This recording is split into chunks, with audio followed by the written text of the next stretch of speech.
¿no?, de esta segunda red, que es la red de reconocimiento, que implica, ¿no?, el diseño de múltiples medios de representación, ¿no? Las redes de reconocimiento, ¿no?, de nuestro cerebro desempeñan pues un papel crucial en el aprendizaje. ¿Por qué? Porque se ven involucrados de por medio la identificación de patrones, la clasificación de información, la conexión de diferentes conceptos, ¿no?, los cuales van a ser fundamentales para que el aprendizaje realmente sea significativo, sea a largo plazo, duradero, ¿no? Y de esta manera pues yo voy a tener la certeza de que mis estudiantes están teniendo pues el provecho mayor de lo que yo como docente les puedo presentar como estímulos. Entonces, todas estas pautas, ¿no?, nos demarcan el camino de cómo debemos nosotros ir considerando esta variabilidad también de estímulos que debemos ir presentando a nuestros estudiantes, porque justamente nuestros estudiantes son variados, ¿no?, son diversos, ¿no?, y sus maneras de aprender también van en esa misma línea, ¿no? Entonces, estas pautas, ¿no?, del DUA, la pauta de acceso, la pauta de apoyo y de las funciones ejecutivas, ¿no?, se van a interrelacionar, ¿no? Es decir, se van a ir articulando a medida que van a facilitar pues el aprendizaje inclusivo, la mirada personalizada que el docente debe tener frente a sus estudiantes, ¿no?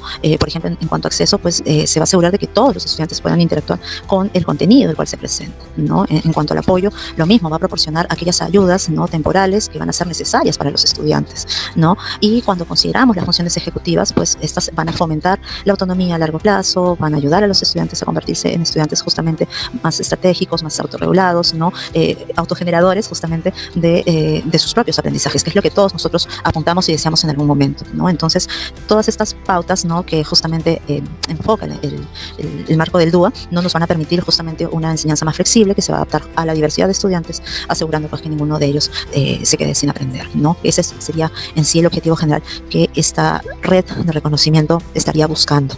Y acá justamente se puede observar en este gráfico cómo debemos nosotros ir mirando este tema del principio de representación, de reconocimiento, ¿no? Ya que en esta variabilidad, ¿no?, podemos tener estudiantes que de repente ven el 6 mientras otros ven el 9. Entonces, ¿cómo llegar al punto donde ambos, ¿no?, puedan llegar a representar diferentes estímulos que nosotros estamos mostrándoles en su cerebro, cómo estas se van a ir dando, ¿no?, en su cerebro, cómo estas conexiones se van a ir dando, ¿no? Entonces debemos considerar que nuestros estudiantes difieren en la forma en cómo ellos perciben los diferentes estímulos y por ende también dan diferentes significados a la información. Algunos toman más tiempo que otros, ¿no? Entonces eso es importante tenerlo en cuenta.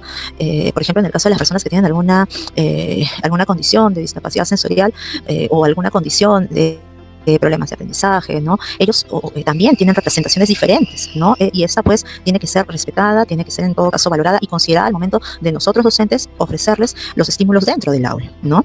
Es ahí donde viene pues esta variabilidad de estímulos, ¿no?, los cuales debemos ofrecer a los estudiantes para que diferentes áreas de su cerebro, ¿no?, se estimulen y lleguen a ese aprendizaje tan deseado, ¿no? De manera que cuando se utilizan estas múltiples representaciones, estas múltiples perspectivas, pues ayudarán a los estudiantes a hacer estas conexiones dentro de los conceptos y también entre ellos, ¿no?, porque van ahí justamente a construir el aprendizaje.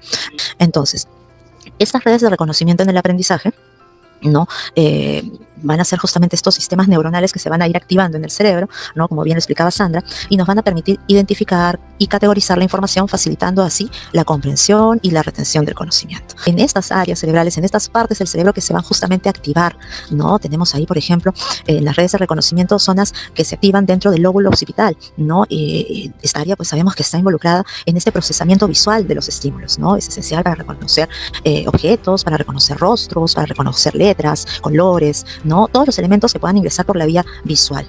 Y es obviamente necesario estimular esa zona para justamente que se articule con otras y se construya el aprendizaje, ¿no? También tenemos la corteza pues temporal, ¿no?, área donde se inicia el procesamiento auditivo, ¿no?, la identificación de los sonidos, la identificación de las palabras, se produce el lenguaje hablado, ¿no?, se construyen elementos más simbólicos, ¿no? Entonces involucra pues ahí el reconocimiento de patrones mucho más complejos, ¿no?, el tema de la ubicación, el tema de la memoria, ¿no? Entonces es una zona que también se tiene que estimular, ¿no?, y se va a ir justamente estimulando, se va a ir impactando a medida que nosotros le estamos presentando al estudiante estos estímulos que van a entrar ya por más canales, no solamente por el canal visual, sino también por el canal auditivo, ¿no? Y le va a dar una representación mental en su cerebro.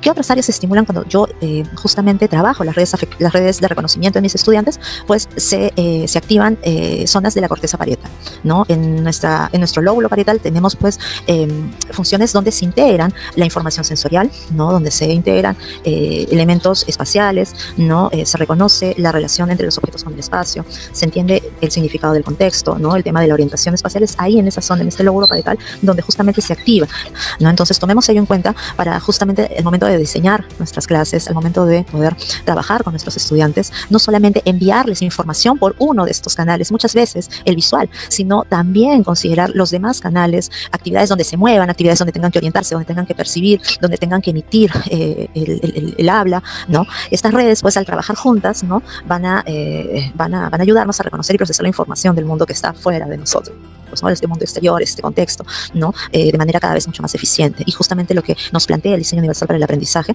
es ofrécele a tu estudiante múltiples formas para representar esa información, ¿no? No solamente utilices un canal, utiliza diferentes canales visuales, sensoriales, táctiles, para que justamente el aprendizaje pues se vaya a dar en cada uno de ellos, ¿sí?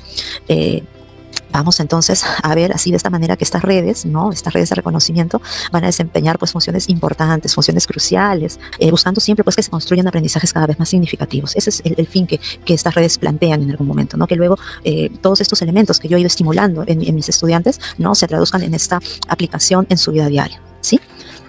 Entonces, yo creo que la mejor manera para entender justamente todo lo que Sandra y yo les queremos compartir en esta tarde se grafica muy bien en este árbol, ¿no? En este árbol donde hay un niño que quiere alcanzar una manzana, digamos que es la manzana del conocimiento, ¿no? Pero cada una de las ramas, cada una de las hojas que justamente conforma este árbol no es igual ni una de la otra, es diferente, es diversa, y así mismo debe ser de diverso ese estímulo que ustedes presentan a sus estudiantes día a día en sus clases, en sus aulas, por la vía auditiva, con música, por la vía sensorial, con la estimulación, con el tocar elementos no sensoriales, con el estímulo también, porque no visual, con videos, con audios, ¿no? ¿Para qué? Para que todo ello se estimule dentro de sus cabecitas e impacte en esa tan deseada manzana del conocimiento. Acá nos proponen justamente 3 checkpoints o puntos de verificación, ¿no? El apoyar las oportunidades para personalizar la presentación de la información, apoyar múltiples formas de percibir la información y justamente ir representando diversas perspectivas, ¿no? E identidades en formas auténticas. Esos son los 3 puntos de verificación de justamente nuestra pauta DUA a partir de estas opciones de diseño para la percepción.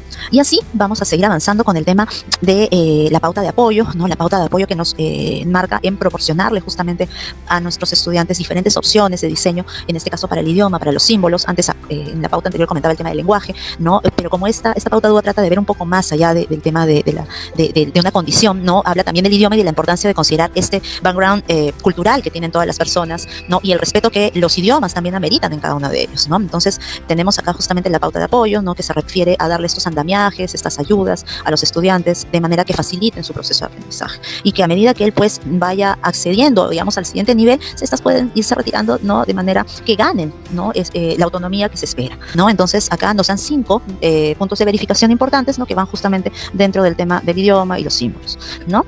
Y por último tenemos ya la pauta de que se enmarca dentro de las funciones ejecutivas, que habla justamente de las opciones de diseño para el desarrollo de conocimientos, ¿no? Las funciones ejecutivas, como ya sabemos, son las habilidades mentales necesarias para que la persona pueda planificar, organizar, tomar decisiones, regular su comportamiento, ¿no? De manera efectiva. Es un eslabón un poco más complejo para algunos de nuestros estudiantes, ¿no? Cómo ayudarlos a crear este proceso de metacognición, este proceso de autorregulación, sobre todo en nuestros estudiantes que de repente se enfrentan a mayores barreras, ¿no? O que sus características propias no le permiten a veces tener un desarrollo, ¿no? Vamos a decirlo, dentro del marco de lo esperado para su edad, ¿no? Entonces, ¿qué opciones yo puedo ofrecer para justamente considerar y ayudarlo, ¿no? En este proceso de autoconocimiento, de autorregulación, ¿no? Y sobre todo ayudar en la organización de estas estructuras, ¿no? Ahí, bueno, en el caso del DUA me plantean justamente 4 puntos de verificación, ¿no? Y nuevamente volvemos al caso de la maestra Milagros, ¿no? Donde ella también observa y plantea estrategias, ¿no? De repente frente a situaciones como el caso de Juan, ¿no? Donde mencionaba que se frustraba porque no sabe cómo empezar ni qué materiales utilizar en una actividad de arte, ¿no? Entonces ahí se le puede utilizar de repente al estudiante darle estas estrategias metacognitivas para que él mismo pueda regular, ¿no? Cómo él está avanzando en la tarea, ¿no? La lista de acciones mediante un checklist, ¿no? Yo voy marcando a medida que voy avanzando en cada paso de la actividad un check, ¿no? De esta manera yo regulo qué es lo que me falta, qué es lo que está pendiente dentro del conjunto de actividades necesarias para llegar a la gran meta, ¿no? Una rutina visual, por ejemplo, en el caso de nuestros chicos también es significativa, ¿no? Ofrecerle pues un espacio estructurado donde tenga a la mano todos los elementos necesarios, también son justamente elementos importantes para estimular estas funciones ejecutivas, ¿no? Que justamente se plantean en la pauta del DUA. ¿no? Entonces, la maestra Milagros tiene una gran tarea, cada uno de nosotros también tenemos una gran tarea en nuestras aulas, ¿no? Que justamente nos va a llevar a tener en cuenta cuáles son aquellas estrategias, ¿no? En cuanto al acceso, el apoyo y la comprensión, ¿no? Que podemos utilizar para las características propias de nuestros estudiantes.